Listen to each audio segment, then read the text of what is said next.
द्विवेदी युग के प्रवर्तक आचार्य महावीर प्रसाद द्विवेदी हैं।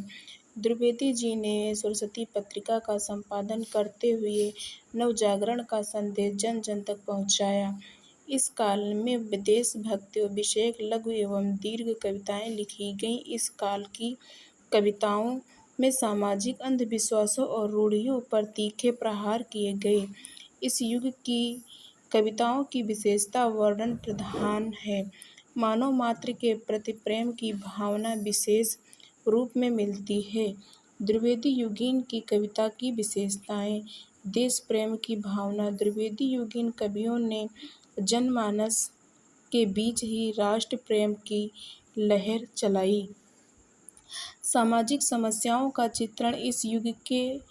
इस युग को सुधारवादी युग भी कहते हैं। इस युग में कवियों ने सामाजिक समस्याओं जैसे नारी उत्पीड़न, दहेज प्रथा, बाल विवाह, छुआछूत आदि को अपनी कविता का विषय भी बनाया है। नैतिकता एवं आदर्शवाद। द्विवेदी नैतिकता एवं आदर्शवाद के प्रबल पक्षधर थे।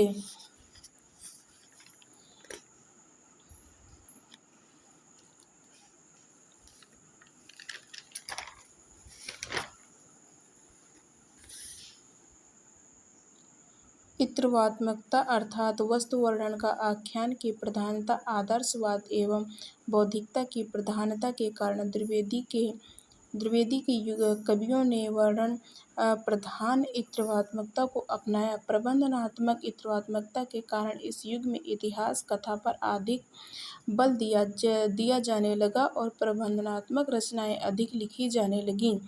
भाषा परिवर्तन। इस युग में काव्य की मुख्य भाषा ब्रजभाषा के स्थान पर खड़ी बोली ही रही।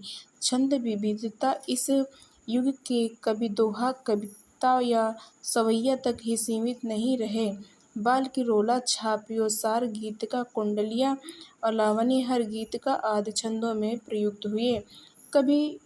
सभी कवि रूपों का प्रयोग किया है कि द्विवेदी में लगभग सभी काव्य रूपों का प्रयोग किया गया, लेकिन मुक्तक, प्रगति और प्रभाति सभी काव्यों में रचना हुई।